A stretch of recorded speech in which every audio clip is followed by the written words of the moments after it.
roll. Good afternoon, everybody. Welcome to week 8. That's 8 here in CA 102, Culinary Concepts and Foundations. Sorry, I'm running a few minutes late. We got about 3 to 4 inches of rain in 30 minutes here in the desert. And that is not a good thing. If anybody's ever been involved in that, those are called flash floods because we do not absorb water very well here in Tucson, Arizona. So I apologize, but we are here and we're good to go and ready to roll. So how did everybody like the chicken stock? What kind of feedback do we have? Any feedback? Well, it took a while to chill, like Chef was talking about earlier. You don't have to do that if you're using it right away. Did you get some gelatin developing in there? Oh yeah, I've got a nice little Jello block. Right. Yep. What did you use chicken feet or did you use chicken wings or just straight chicken? I used it was so much easier to get the chicken feet. So I used I think it was 6.5 pounds of feet, and the rest of it was chicken wings. Wow! And so you got that real nice gel. Yeah. Oh wow! Awesome. What about Jay Rummage? Is that right, John? That's right. Yeah. How the stock come out for you? It went great. I did whole chicken and I broke down the chicken. So I've got some breasts and some tenders and some wings and stuff off to the side. Uh-huh. So yeah, I broke down chicken. Oh, awesome. How'd that go? It went fine. Yeah, it went good. Sweet. Yeah. Sweet. I've actually got them on track. You know, I work in a corporate a test kitchen. And I've got them IQFing in my freezer right now in trays. Oh, sweet. Breasts. That's awesome because you know what? You're going to be using those down the road a little bit in this class. So you need to be prepared, and you're one step ahead of the game now. Good. Yeah, awesome. I like to be ahead. Anybody else want to talk about their stock out there from this week? I did the same thing he did. Exactly the same thing. Yeah? I got it in a walk-in freezer on the tray, chilling, waiting to use next week as part of the soup of the day next week. Smart man. You know what? Save a couple of breasts because those are going to pop up in another assignment a couple of weeks down the road. And you know what? If they're in the freezer, you can just pull them out and you'll be set, ready to go. Same thing with the chicken stock, everybody. You're going to be using that down the road here just a little bit as well. So be prepared for that. Yeah. How did everybody like fabricating the chicken? Did anybody out there fabricate their chickens besides Jay? Ruben, you did? What about Dan? Dan, how'd that go? Hang on, Dan. I can't hear you. Hang on. Is that better? Yeah, that's better. Hey, how are you? Good, good. I did beef bones for my stock originally. So tonight I just made chicken stock. In fact, it's sitting in ice right now. So I take it you didn't fabricate the cow. No, I didn't fabricate the cow. I did fabricate 2 chickens today, though. Okay, how'd that go? Yeah, I thought it went pretty well, especially with the bone and knife. It seemed to be pretty pain-free. I left the wings attached when I put those in the stock, along with the carcasses. I think the stock turned out very nice. It's pretty fat-free at the moment, nice and clear. Got a good aroma, good flavor to it. Yeah. Can't wait to use it because I got a lot more out of that than I did my beef stock. My beef stock, 8 pounds of bones. I didn't yield, a gallon and a half of stock because I just didn't have enough water in there. Yeah, but yeah. It worked out nice, and minestrone turned out great. So I'm cool. Awesome. Yeah, I'm ready for this one. Those beef bones, Dan, you almost could have done what they call a remuage, which is a re-wetting of the bones. And so when you drain the stock out, you actually make another stock out of the same bones, like start from scratch. Cold water, mirepoix, and do the whole thing. And you actually get more out of it. And then if you put the two together and reduce it, you have pretty solid stock. I mean, Great news. I appreciate that. Thank you. Especially the big bones. Yeah. That's a great suggestion. That's a good one. So it sounds like, and talking to Chef Matthew, that there was some good fabrication out there. The chicken, and it's not just an exercise in fertility to see if you can butcher a chicken, but in industry we save a tremendous amount of money by butchering our own poultry. We yield the bones, and then I think, as some of you just testified, the quality of the stock that is generated is so much superior in comparison to what comes. How many of you guys out there have worked with that paste? Yeah. Look at Dan's raising. A couple of you guys have in that paste or the powder. That's just sodium.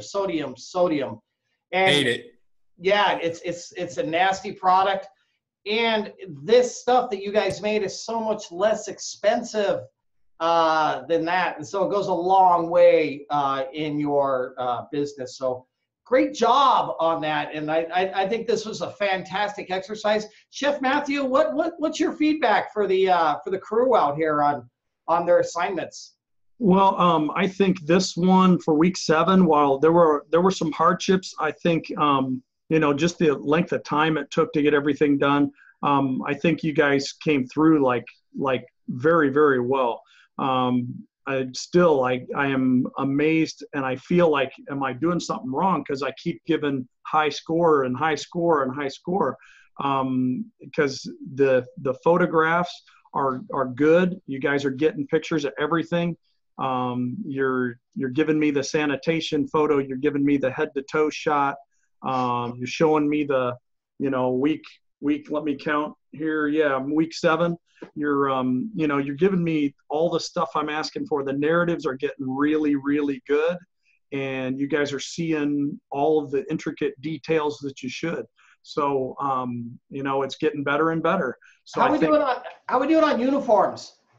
That's going really well too, and hats. It's better and better. Courtney up there, she's all happy. Yeah, raising her thumbs.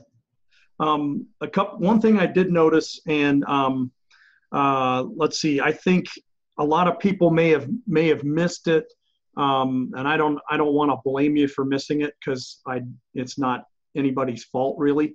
But a lot of you followed the directions on the recipe, and you made the stock, and then you cooled it all the way down, and then you made the soup.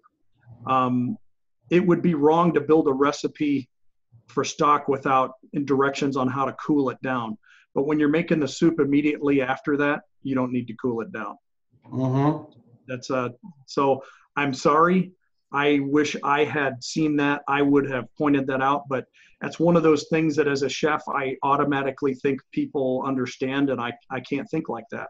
I need to see through your eyes, and I need to remember that you have to learn these things, and sometimes the hard way. I apologize, but it would have saved you some time. So I just want to make sure we spend some time on the recipes in each class, and make sure that we catch those little things.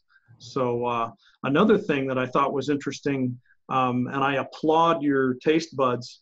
Almost all of you said this stock tastes good, but it needs salt. Mm-hmm. Chef, you know the old rule with stock. What's that? You never add salt to stock. No. It's a foundation product. It's an unfinished product on purpose, because you're going to use it for soup, you're going to use it for sauce, you're going to use it for stew, or you're going to use it for rice. I'm trying to think of everything I'd use stock for, stuffing, whatever it is. After I make that product with the stock, then I'm going to season that product. So stock is never seasoned. It's like seasoning your piece of celery before you use it for your mirepoix.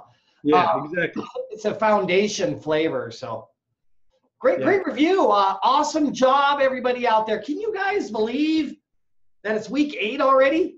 Rock and roll. How many is this flying by for everybody out there?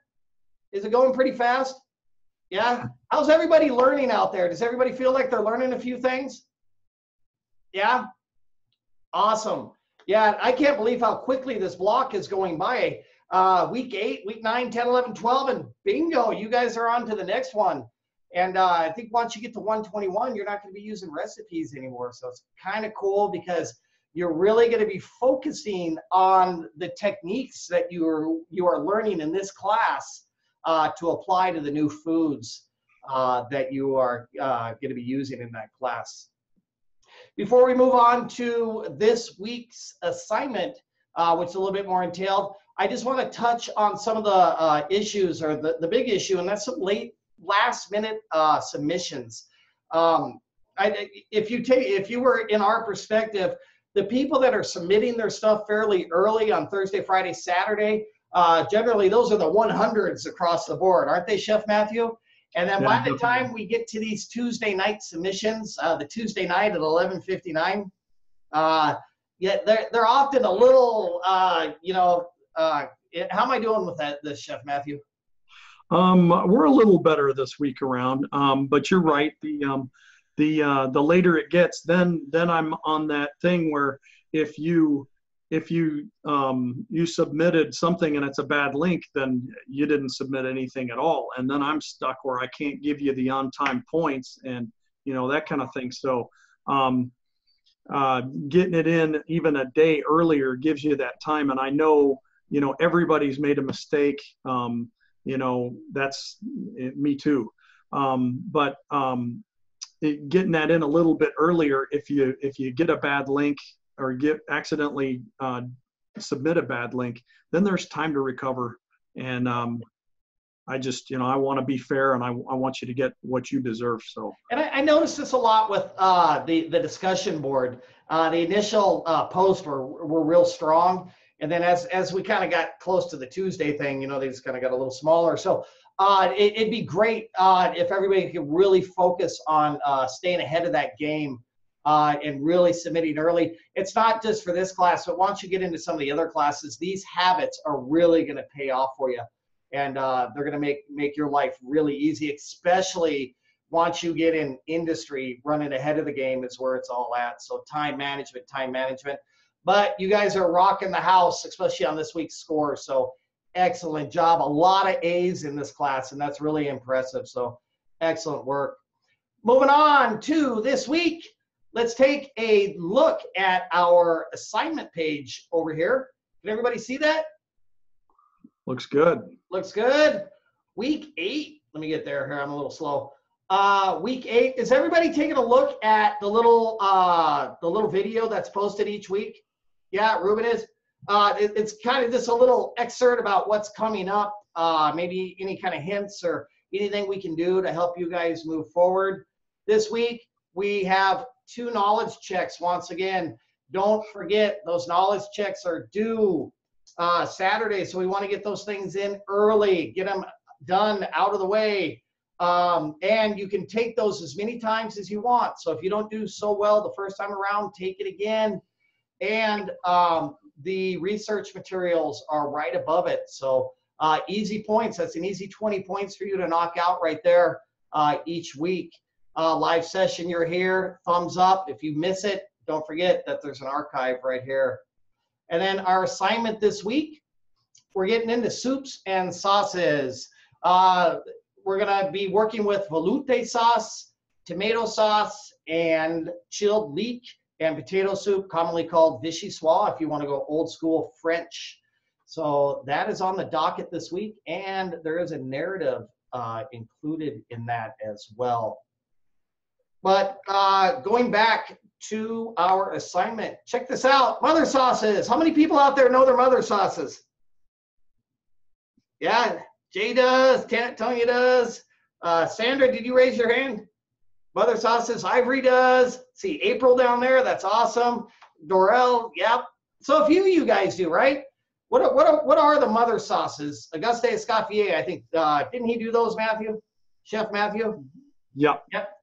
So we have veloute, we have bechamel, we have hollandaise, we have tomato, we have espagnole, and we've already done the hollandaise sauce a couple of weeks ago. This week we are getting into veloute and tomato sauce. Remember, these sauces are base sauces. There's so many different things that you can do with these sauces as you progress. but really focus on the techniques of making these mother sauces, because they branch out into hundreds of different sauces that you're going to be making in your career.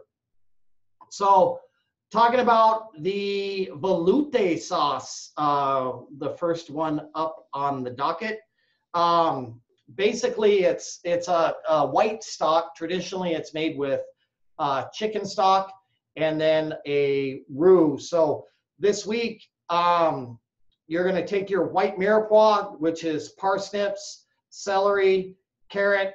If you can't find the parsnip, don't worry about it. You can use regular carrot. It's going to work out, but traditionally it's made with the white mirepoix.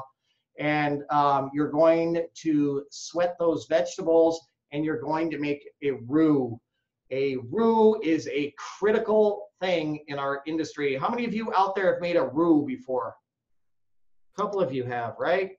And there's a bunch of different colors of roux out there on the market, or not out there on the market, but out there that we make. And roux is traditionally a blend of flour and fat, equal portions of flour and fat, not by volume, but by weight. And part of the problem is, if I ask Chef Matthew to get me a cup of flour and then I get a cup of flour, those are going to be two different weights.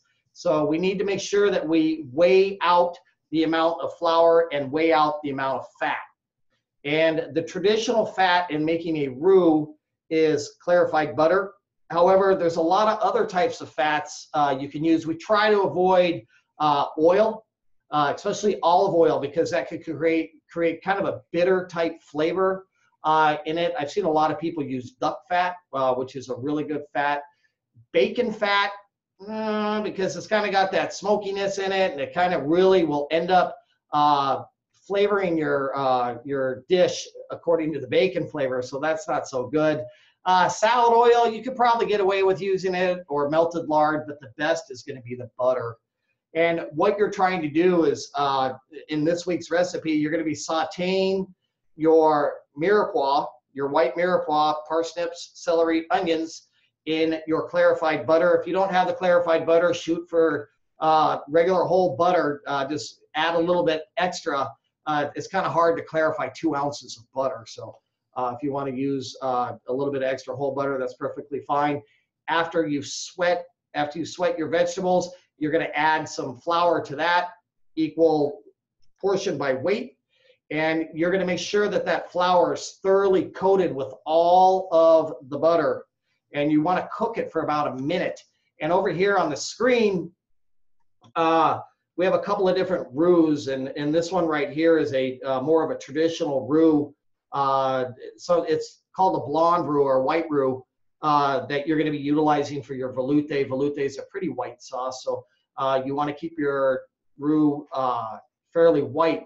To change the color of it and get like a brown roux or a blonde roux, you're going to cook it for a little bit of a longer period of time, allowing that sugar to kind of caramelize a little bit, and that will change the color. However, once you get into brown roux and that kind of stuff, when we get into the Cajun and the Creole, the estouffées, those types of dishes that require that more caramelized, a little bit more savory, rich, deep flavor that comes from the brown roux. So we've got to the point now with our veloute sauce.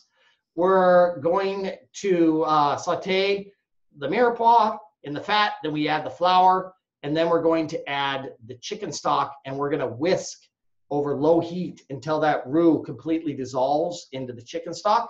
I recommend keeping your chicken stock warm on the side and then pouring it into the mix. If you keep it warm, your roux is going to kick in much quicker.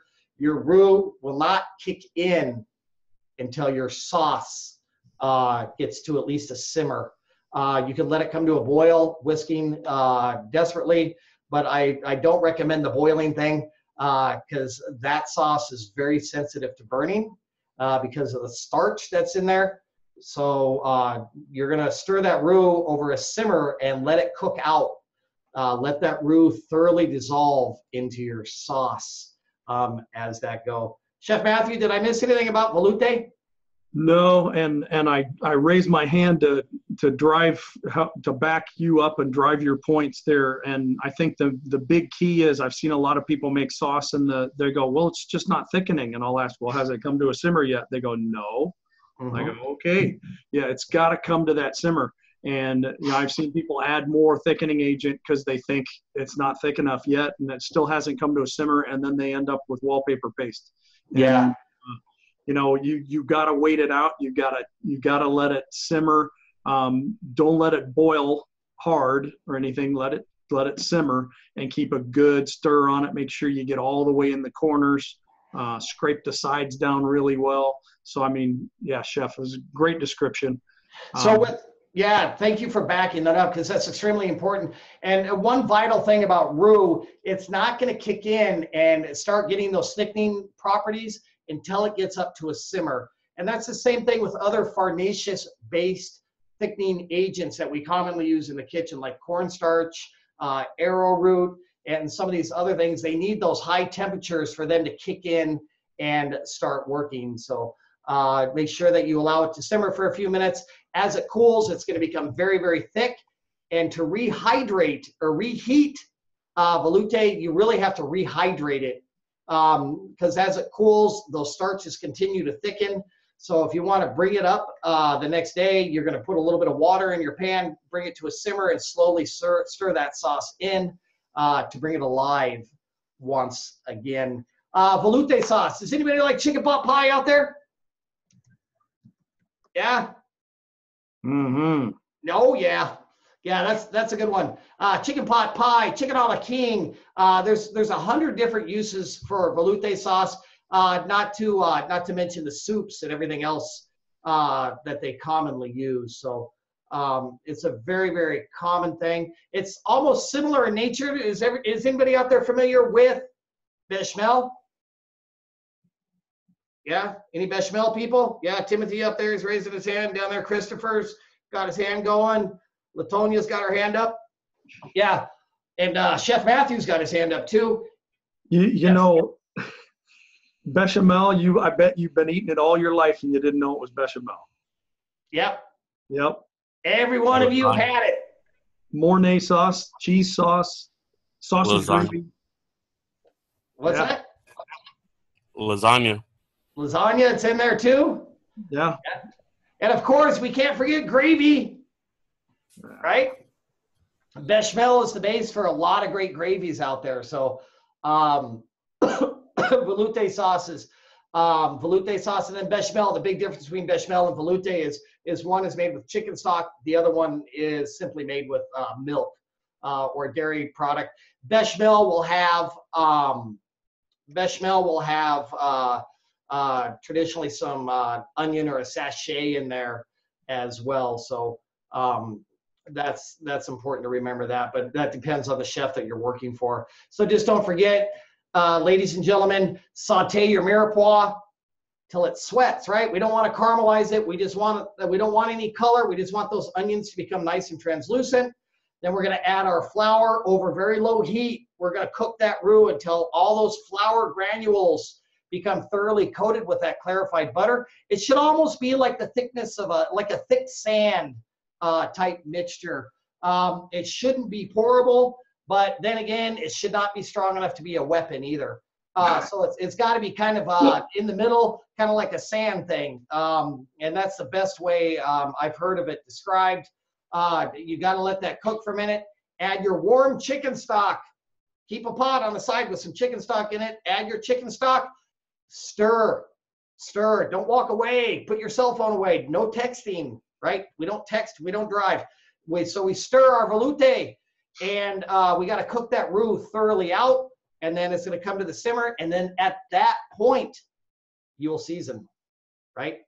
We don't season beforehand because as we're cooking, as we're simmering, that sauce is reducing. The existing sodium does not dehydrate, and you could end up with a very salty sauce. So be very, very careful. We're really lucky this week, ladies and gentlemen.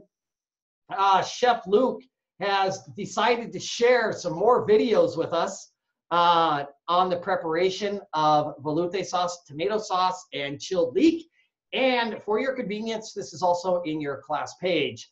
So let's take a look at the veloute sauce. I'm so excited. I just get excited to find out what kind of music he put in here. Looks good.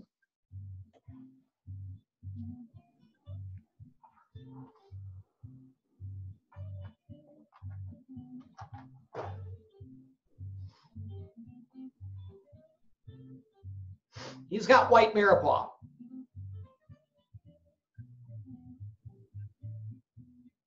Wet sand. Wet sand.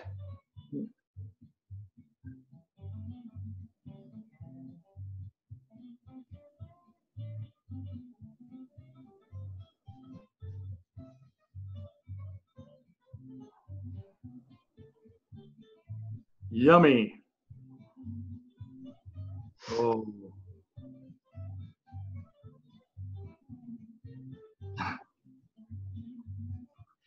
Pretty simple. And we did not talk about the fact that you should add a sachet to that. We got a couple of calls this week, and some people asking about sachets. Do I really need them? Yeah, you should have them because it is a very classic technique. The cheesecloth tied off with the string, tied onto the side of the pot. Coffee filters work great as well. I've seen tea strainers do that. However, if you can absolutely find the cheesecloth, life goes on. Be patient with yourself. Just add your sachet items directly to your veloute sauce and then strain it at the end, and you'll be perfectly fine. So that will work. Is Nate out there tonight? Nate? No, I don't see Nate. Okay. Wanted to share something about Nate, but we'll get back to that later. Moving on to our next sauce. Does anybody have any questions about veloute sauce? Thoughts, concerns, any of that good stuff? Okay, so let's take a look at our tomato sauce out there. Before we get too far into the tomato sauce, if you don't eat pork, don't worry about it. Don't put it in there, and life is good. I know there's a number of you out there that contacted me this week regarding that recipe that don't consume pork for one reason or another.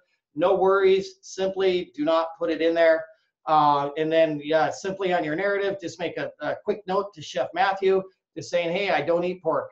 Not a problem. There's no issue. And the vegetarian version of the tomato sauce recipe would be without pork.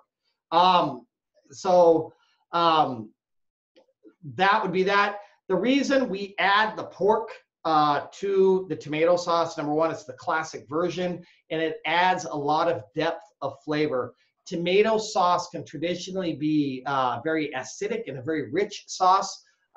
So by the addition of those beef bones, you're adding pork bones, you're adding a different layer of flavor to the sauce, and you're also adding some fat via the salt pork that is called for in that recipe.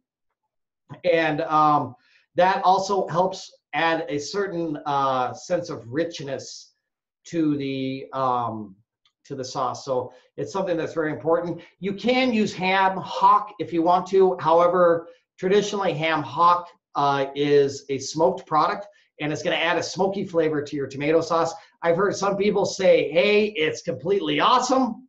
And then I've also heard other people say, it ain't any good. So let's stop there. Let's answer a couple of questions. Let's go to Dorel first here and see what's going on. Dorel?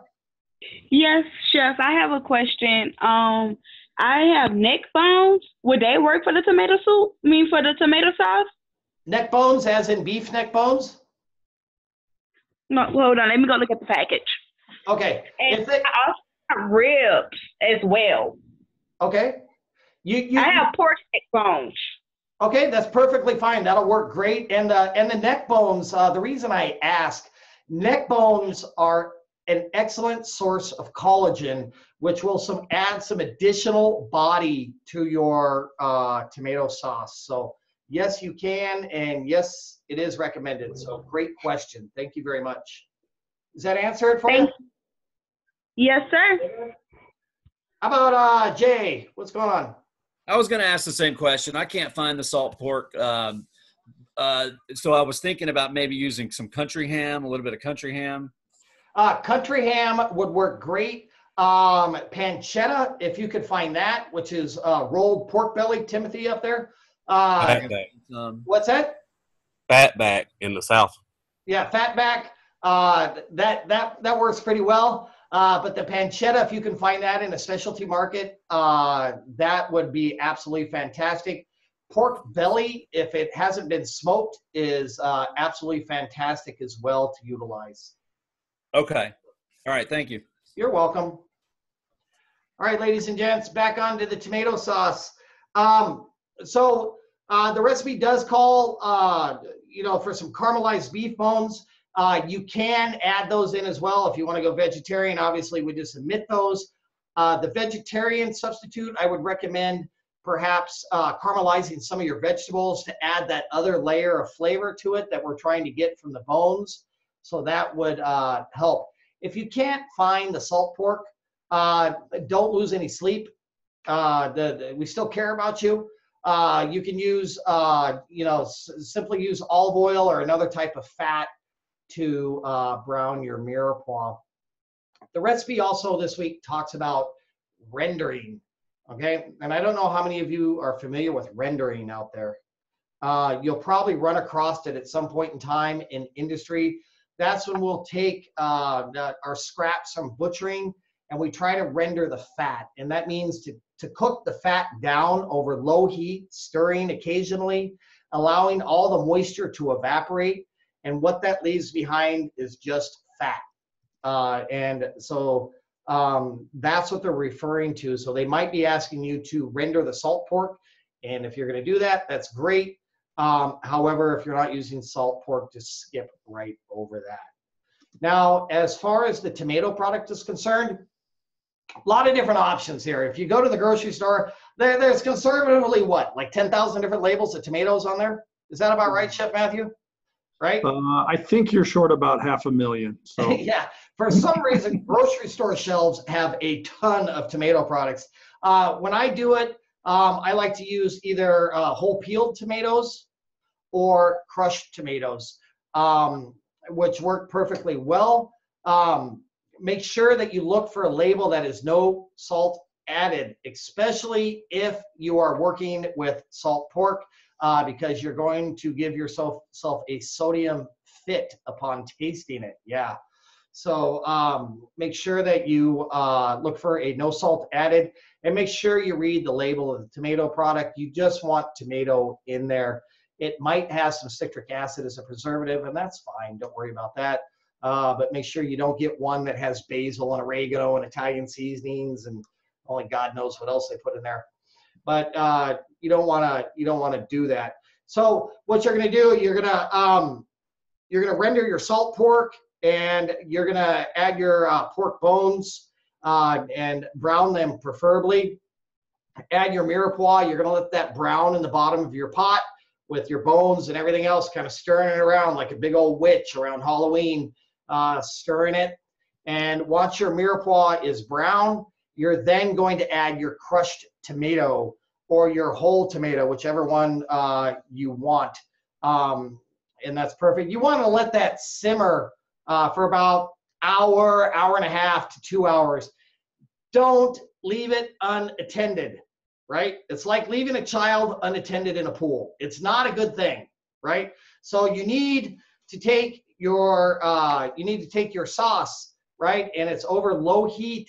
And as you walk by, you're going to be stirring that product on a regular basis, because tomato sauce is very susceptible to burning, and it can be a bad thing. So make sure you're stirring it on a regular basis. You've got your sachet in there at this point, preferably tied to the side of your pot. Some of you will ask, can I use fresh tomatoes? The answer is it's not preferred. And the reason is, number one, traditionally in the United States, fresh tomatoes are not exactly fresh. They're still a little bit raw on the inside, so they can traditionally be very white, which makes them very bitter. Number 2, you have to take the time to remove all the seeds out of there because those will add a certain sense of sourness or bitterness to it. And number 3, it'll make your sauce fairly white when we're looking for a nice red sauce. So can you add your fresh tomatoes? Yes. Cut them in half, scoop the seeds out, add it to the sauce, no problem. But be careful because your final product's going to be a little bit different than what we are accustomed to. So after your hour and a half, woo, you're going to pull the bones out. You're going to take out your sachet. And the preferred method of pureeing the sauce is a food mill. That's the best way, or an immersion blender. An immersion blender works at a little bit less RPMs than a traditional blender.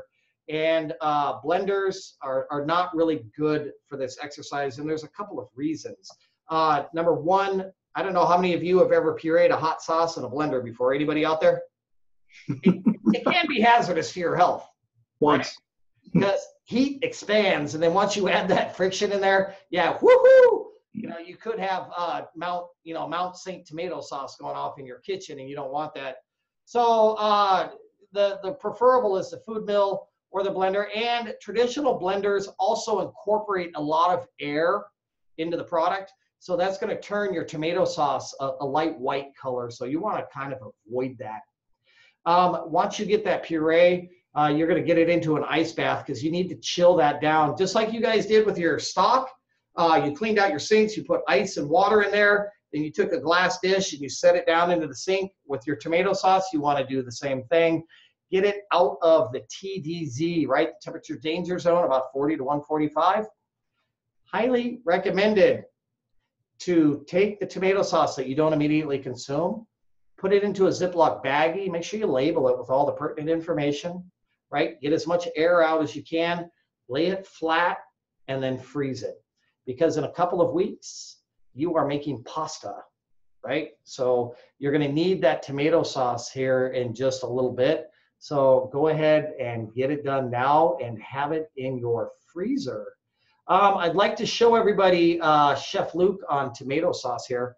And he's got a very good video of how he does this. Remember some of the things that we talked about with the bones. You don't absolutely have to have them.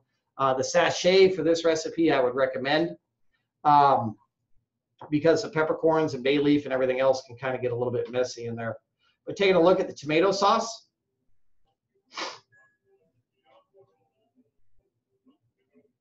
Mmm.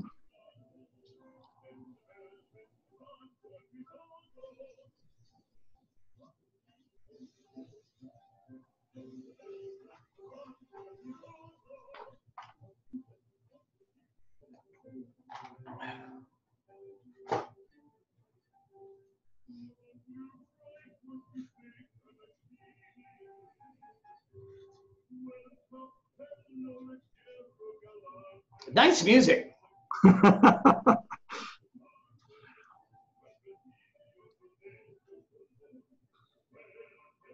Reminds me of an Italian chef I used to work with. Yeah. Pavarotti.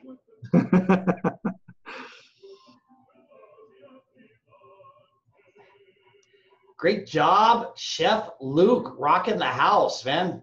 That's awesome. So, ladies and gents, at the very end, the recipe says that you can add a little bit of sugar to it. I'm kind of out to jury on that a little bit. Once again, we want to make sure we season this sauce at the very end of the cooking process. That hour and a half of simmering is going to reduce it quite a bit. Remember, the salt does not evaporate. Some say to add sugar. If your tomato sauce is extremely acidic, a little bit of sugar in there will cut that acidity and bring that acidic level down. So I would taste your sauce first and see if it absolutely needs it, because that's not something that we really want to be adding to our food unless it's absolutely necessary. Moving on to the next subject, Vichyssoise. And I know what's going to happen, Chef Matthew. This is coming down the pipe. A lot of people out there are going to say, I don't care for it. It's different. I haven't had this before. I'm not sure. A lot of the comments that you're going to get from some of your family members are like, well, chilled soups are something that's been around for a lot of years, hundreds of years. Vichyssoise you're going to be making this week is one of the most classic soups. I think it's pretty warm around the country, so now's a great time of year to be eating that soup. But it is a chilled soup. It is kind of rich, and it is made with leeks and potatoes. So, it's not everybody's taste, but this is a soup that is a very classic chilled soup. How many of you out there have worked with leeks before? We got a couple of people. Okay, leeks, right off the bat, we're going to talk about those real quick and get that out of the way. Leeks grow in a very sandy soil. And so they have a tendency to be very, very dirty. If you can look down here, this is a very good example. And during the rainy seasons, depending on where the crop is coming from, it can really depend on the dirtiness of them. And so first, right off the bat, we only want to use from about this part of the green all the way down to the root end. Okay, we want to we want to discard the tops of this. They can oftentimes be bitter or sour, and they're extremely fibrous, and we're looking for a blonde colored soup. So we're going to cut from about right here and discard that part. Now, what you want to do in order to get these things clean, since they grow in layers, a lot of dirt gets trapped on the interior. So you're going to need to get a fairly good size container. It could be a pot if you want. It could be a plastic container if you choose. You're going to put some ice water in there, a very liberal amount. You're going to cut your leeks according to the recipe. I recommend splitting them in half and then slicing them down so the pieces are about that thick. And then you're going to put them into the ice water, and you're going to stir them around a little bit and let them sit for a few minutes, because what will happen is the dirt will sink to the bottom of the container, and then you'll pull the leeks out of the water. Do not dump the water out of the leeks, otherwise all the dirt will get trapped right back into the leeks. So you're going to want to let them soak and then remove the leeks from the water. These are pretty widely available in most grocery stores. If you can't find them for one reason or another, you could substitute maybe 2/3 yellow onion and then 1/3 green onion.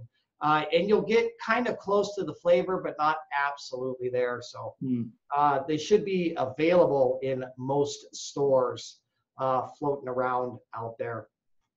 And then the soup this week, it's really straightforward. You're going to peel your potatoes. You're going to slice them about that thick, just whole slices. You've got your leeks. You're going to sweat them all off in a pot. And then you're going to add your potatoes. Then you're going to add your stock. And then you're going to simmer those potatoes until they're very soft. You don't want those potatoes to disintegrate, because otherwise the starches get all messy. So just keep them whole but firm but cooked all the way. Just Chef, if I can jump in just to back you up on that comment about the potatoes. This alone is a good reason to make vichyssoise and to learn about it, because in your culinary career you will have times when you need to cook a potato properly to be served cold. So you want to nail this. You want to really, really pay close attention to it. A way you can test it while you're cooking a potato is to fish out a cube or a slice and drop it into ice water and then bite it. The real test is how it bites on your palate, just like perfectly cooked pasta. You want to have that cooked right. And it's a really important thing to get, because if it's overcooked, it's mushy. Then you end up with mashed potato leek soup. If it's undercooked, then you end up with potato leek soup and the potatoes chew like apples. So you just don't want it like that. So really focus on that, pay attention to it, and try and nail it. Yep, absolutely. It sounds kind of like a silly thing. You would think, oh, well, if the potatoes cook all the way in puree, then my soup is going to get thicker, and that's not the way this works. So Chef Matthew's advice is well appreciated. That's very important information. Now, once we've got to the point where the potatoes have they're still holding together, but they're cooked all the way, Do not puree this soup in a blender. Blenders and potatoes do not go well together. What happens is it greatly affects the way the starches behave, and you'll have a much starchier effect than you would if you were to use a food mill or an immersion blender. Everybody out there is familiar with an immersion blender, right? There's kind of reverse blender. They're like a pole. They stick down into the liquid, and then you puree. If you don't have one, don't run out and buy one tonight. But if you happen to have the opportunity to get one, I highly recommend it. So that's the preferred method. If you have to use a blender, use a blender, and that's fine. But your starches are going to behave differently. Your soup will become thicker, and it'll become a little bit more stretchy or stringy. So that's why we want the immersion blender or the food mill. Once your soup is pureed, you're going to run it through a strainer, a fine mesh strainer preferably, and then it's going to go into the ice bath again, just like your tomato sauce did. We've got to make sure that we keep our foods out of the TDZ, which is 40 to 145 degrees, and that's what we call the temperature danger zone. So that's a very bad thing, a bad place to be. And then we talked about garnishes. I know there's some out there, they're talking about putting sauteed shrimp on top or poached shrimp. And awesome, if you can do it, that's fantastic, but that's not required in this week's assignment. So don't worry about it if you can't do it. It's not the end of the world. Garnish is nice on this soup. I know in the recipe they're talking about parsley or something like that. It's not required. We're primarily concerned about the technique of making the chilled soup. And Chef Luke, once again, has brought forth another great video. Chef. Yes. I'm sorry, before you start that video, I don't have the blender or the little immerser, the one that you put in the pot. So how would I guess like puree my soup? Okay, do you have a food mill? No. Let's see, that's a really good question. So no blender. Right. Blender? No. Okay, do you have an immersion blender? I have no, I just have a food processor. The food processor will work just fine. It's not the preferred method, but it will take care of this week's assignment. So don't worry about that. Make sure that when you are using your food processor to keep your liquid level very low in there. You don't want to overfill it. Otherwise, you're gonna have Mount Saint Vichyssoise all over your walls in your kitchen. You don't want that. So just be conscientious when you are working with the food processor. Chef Matthew. Okay, thank you. Also, Erica, I recommend don't push the button and let it run, because then you're going to end up with that starchiness that Chef was talking about. Just pulse it, and then take the lid off, scrape the sides, pulse it again, and just make sure it's most of the way pureed, because if you go all the way to puree with potatoes in there, you're going to have glue. That's what happens to potatoes in a food processor, unless you're very, very careful. Okay, thank you, chefs. You can use it for wallpaper paste. Yeah, that's good. All right, ladies and gents, let's watch Chef Luke one more time. Last time tonight. Clean those leeks. Cut them in half lengthwise. Put them in that ice water. Pull them out. Do not pour the water out. Oh, man, that looks good. Leeks are fantastic. I love. Do you ever have creamed leeks, Chef? Oh, man. With the shot of Dijon mustard for Dijonnaise. I'll take creamed leeks over most desserts. Oh, yeah. Oh, man.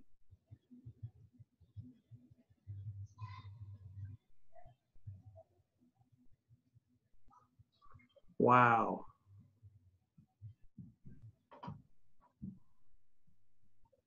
Got that shot of cream in there. Season it at the very end once again. A little bit of fresh herb on the top, and you are set, ready to roll. So that is Vichyssoise. Does anybody have any questions about Vichyssoise or the chilled potato leek soup? Thoughts, concerns? What about Tonya? We got a couple of hands popping up here. Let's see what Tonya has to say. So on our soups, we don't have to do the toppings on it, just the soups, correct? Just the soup. We're very concerned that you understand the technique on how to make the soup. So if you want to garnish it, it's encouraged. It's certainly welcome because that's certainly a part of learning culinary arts. But at this stage right now, just the soup is the primary concern. Okay, and then my next question is, I also don't have a food mill and I don't have a food I have a food processor, but it's a tiny one. Okay, this soup, by the way, you only need to make a half recipe, so it's a very small quantity. So you might be able to get away with that, and that's what I would recommend that you try doing. Because I figured I would just do it in like batches. Yeah, if it holds a pint, you're probably going to have to do 2 batches. Yeah. Okay. Just drain the liquid out. Okay, perfect. Thank you. Yep. You're welcome. Of course, save the liquid, but drain it from the chunks and then puree the chunks and add them back together. Yep. Okay, that sounds good. Sound good? Anybody else? Erica, do you still have a question? Nope. No, you all happy? Okay, good. Got it. Yeah. So moving on, make sure we talked about chilling that leek soup down. You're going to hit it with a little bit of cream, season it, taste it, and then you are good to go. So let's take a look at our assignment page this week to make sure that we're all on the same page about what needs to be done. We talked a few minutes ago. We've got our 2 knowledge checks this week, so that's pretty critical. Let's take a look here. So taking a look at our assignment page this week, we've got the chilled leek and potato soup. If you're doing it all in one shot, one self-identification photo is great. But if you're doing it on multiple days, then you have to have a self-identification photo to represent those days. Don't forget your sanitizer bucket and your test strip, extremely critical. Mise en place all the way down for all 3 items. And then for your chilled potato leek soup, you're going to have your simmering soup, pureed and strained soup, and then finished soup with thermometer showing the correct temperature. This is really, really important. If you ever serve a chilled soup at 55 degrees, it's a bad thing. So you want to make sure that you have a picture of the thermometer in your soup reflecting 36 to 40 degrees. Then moving on to the veloute sauce, we want to make sure that we see your properly cooked roux in the bottom of the pot, the sauce simmering, the finished sauce, and then you're going to stick a spoon in there and you're going to rub your finger down the backside of the spoon. That should stay separated, and that is what we call nappe.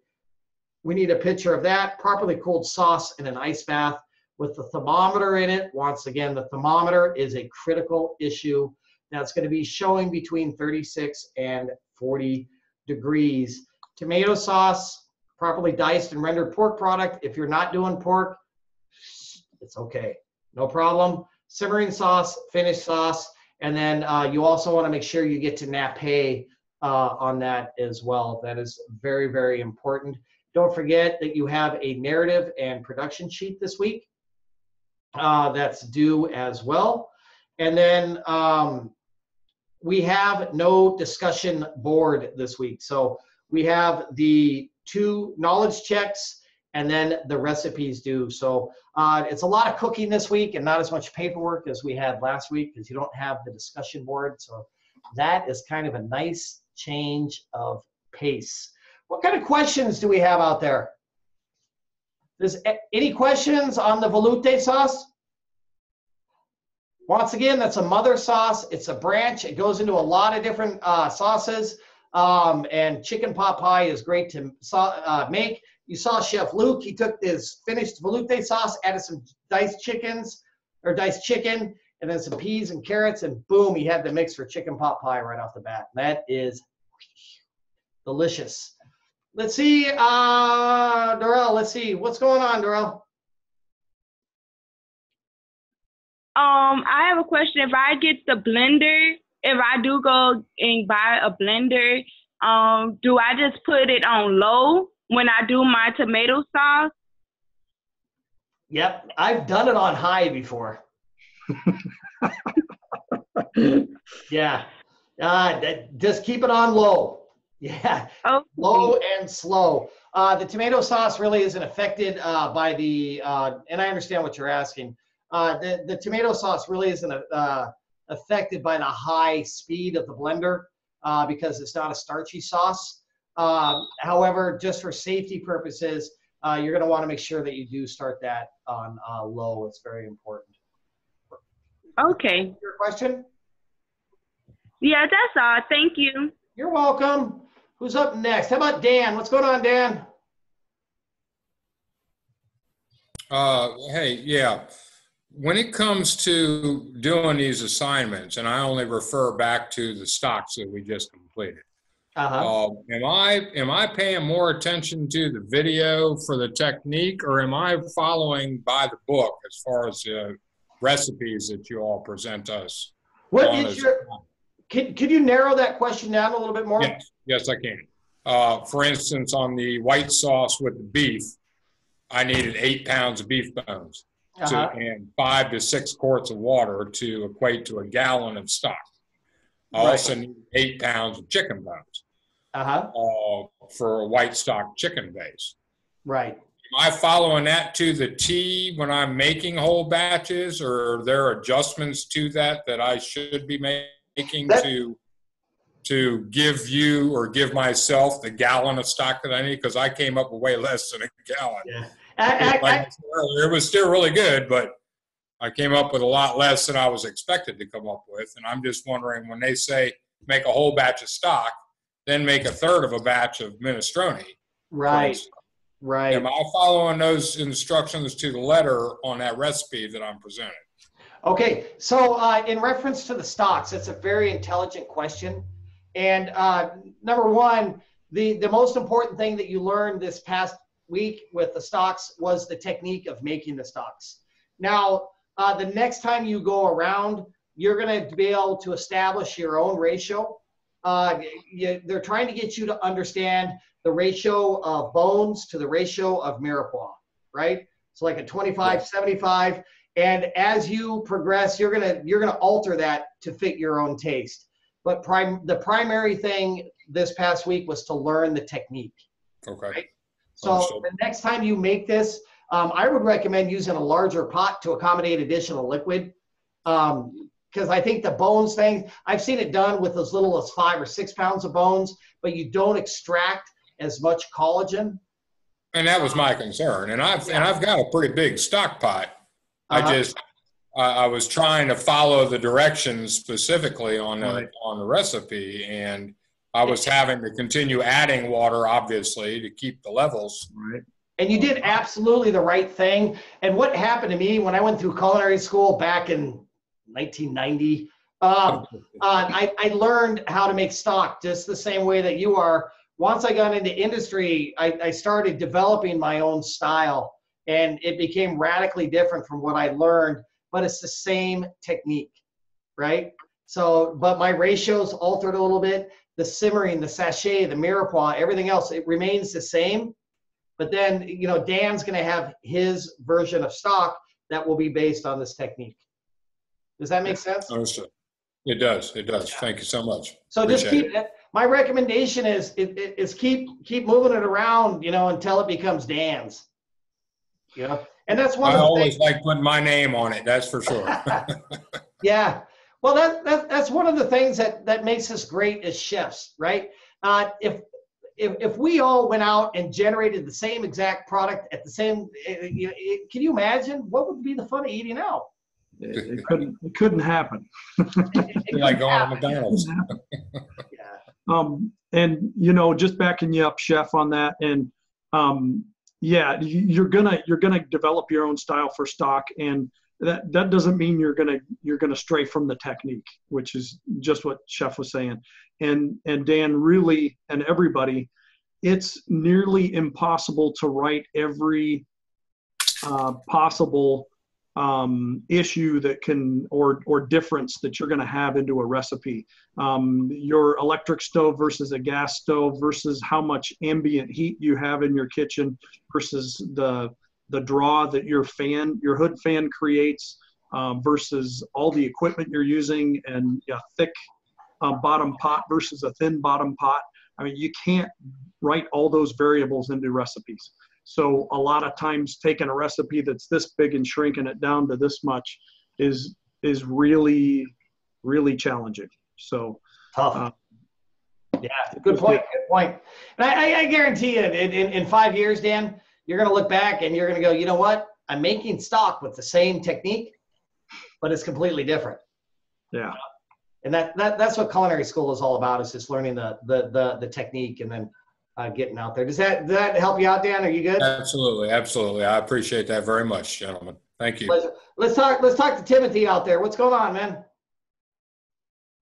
Hey, Chef, I got actually a couple questions. One of them's playing off of what Dan was just talking about. Is on our assignments, we're being handed these recipe cards, and we're looking at these recipe cards. We're supposed to be following them, but when we watch like Chef Luke's video, or when we're reading the chapters, the recipes they alter a little bit. I had a lot of problem with that this week when it come to the minestrone. So I went with the one recipe that was located in the assignment page. Right. It had slightly few different ingredients. Right.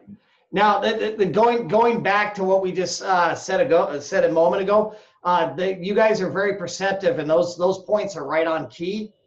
However, the technique remains the same throughout all the recipes, and that's really the critical issue that we're really trying to get across. So there will be some slight variances in some slight bumps like that. I even looked at the minestrone recipe as well, and I noticed between the actual assignment page and one of the recipes that was posted in there, one's calling for pasta, one doesn't have the pasta, and that's okay. But it's the actual technique of preparing the soup that's the important thing. So absolutely. And my second question is, we're still learning, a lot of us here or just now getting into this field and this career. Would you suggest us making the 3 sauces separately on the same day or even on multiple days, or could we do all 3 of them together on the stove while we're working on them? Excellent question, Timothy. I think that's an awesome question.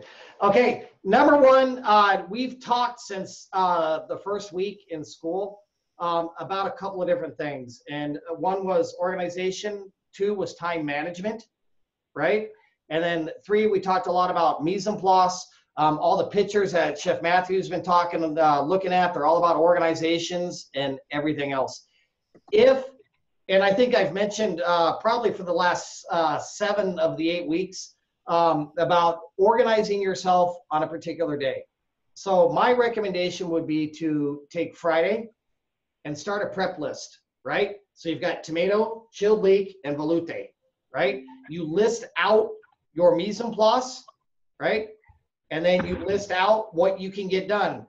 Mirepoix in the tomato sauce, mirepoix in the veloute sauce. Bingo, bang it all out at once. You need chicken stock for the veloute. You need chicken stock for the chilled leek potato soup. Heat it all up at once, right? Get it all done. You need a sachet for your tomato sauce. You need a sachet for your veloute sauce. Boom, get them both done at the same time. Once you've assembled all your mise en place, cooking all 3 sauces or the 2 sauces in a soup all at once, walk in the park. Organization, think it through, get as much done ahead of time as you can, line out your mise en place. You'll be sitting in there watching Oprah Winfrey while all their sauces are cooking. Right? Drinking coffee. Yeah. Yeah. So yes, it is possible, just based on your time management and your organization. I was just making sure, focus or attention. That's what I was looking at. Right. You're absolutely right. And I'm glad you said that, Timothy. But what blows a chef's attention or it distracts them very easily is when we don't have our mise en place put together. So, for example, you're making that tomato sauce and then all of a sudden you've got your velouté going and your vichyssoise going, and then all of a sudden you realize, oh my gosh, I forgot the sachet, and then you lose your concentration and you're off key. But if you can just take a few minutes, sit down, piece of paper, organize yourself, just like we do in industry. It's what we do. When we have a party for 500 people, we don't sit there and wash lettuce and then go. We do 15 things at the same time. Thanks, Chef. Yeah, you're welcome. Anybody else have a question out there? Tonya, did we get your question? What's up? So I have one more question. The velouté sauce, are we saving that for anything in particular later down the road, or can we use it to make chicken pot pie? Definitely. Well, the velouté sauce, you can make your chicken pot pies. And if it does pop up in 121, you should have chicken stock in your freezer at this point in time. So, I mean, it's a really simple sauce to make. Mirepoix, roux, chicken stock, sachet, and you're good. Okay, perfect. Thank you. Yeah, you're welcome. Daniel, what's going on? There we go. You guys hear me? Cool. Yeah, I can hear you. Cool. My question is double checking for the narrative sheet. We just have to make sure to include every soup for the description, right? Like for the taste, like when seeing the ingredients, just say tomato soup, this observation of the bechamel soup, this observation, like that, right? Correct. So yeah, it's like, I'm sorry, Chef. I was just gonna kind of piggytail real quick onto what Chef Timothy was talking about. With your narrative sheet, that first section should be filled out before you start cooking. Yes, correct. So you're gonna have one narrative sheet for all three items. So bechamel or velouté, tomato, vichyssoise. List out all the steps. You have yourself mentally prepared at that stage. Go ahead, Chef Matthew. Yeah, and you're right on with that. And, that does two things that gets you mentally prepared. That also is going to save you time going, oh, no, where's the recipe? Back to the oven, back to the recipe, back to the oven. You like how I did that on video? Yeah. But also, you for the next part, observations. Yeah, observe. When you throw your mirepoix in the pot to sweat it, it's firm and you don't get any aroma. Then the next observation is after 2 minutes of cooking, gosh, I'm starting to smell that mirepoix. Yeah. Lo and behold, that's the cooking process. I had a student point out something really interesting, and this is exactly why we want the observations. This is what I want you guys to see.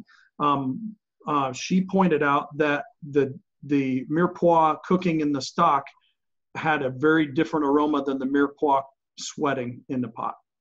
I was like, oh yes, right on. Great observation. That's the kind of thing we want you guys to notice. When you cook every day, you're going to notice this. And you may not know you see it, but it's important for you to know those details. You'll cook with your nose. I've seen chefs before that don't taste anything and food goes out and it's perfect. It's because they know exactly what they did by aroma, by sight. Yes, Erica, you're raising your hand. You know what I'm talking about. Yes. And you guys have probably all made something too that you've made perfectly. So yes, Chef. I tend to do that because I consider myself like a home cook. So when I do most of my cooking, I'll season my food and everything, and then I'll smell the aroma. And if it smells good to me, I think it's great. And half of the time, well, not even half of the time, most of the time when I do that and my family go back and they taste the food, like I'll let them taste it before I taste it. And they're like, oh, this is good. Yeah. So, yeah, that's true. But don't you always taste your food at the end? Yeah. We start with our eyes, our nose, and then our palate. We have to use all three to double check. It's very, very important. Can we get everybody's questions answered out there? Anybody else? Ladies and gents, great class this evening. Thank you so much for attending. Don't forget to pick up the phone and call. If you have a question, send us a text. We're here to help you. Take care, ladies and gentlemen, and have a great week. Look forward to talking to you soon. Bye-bye.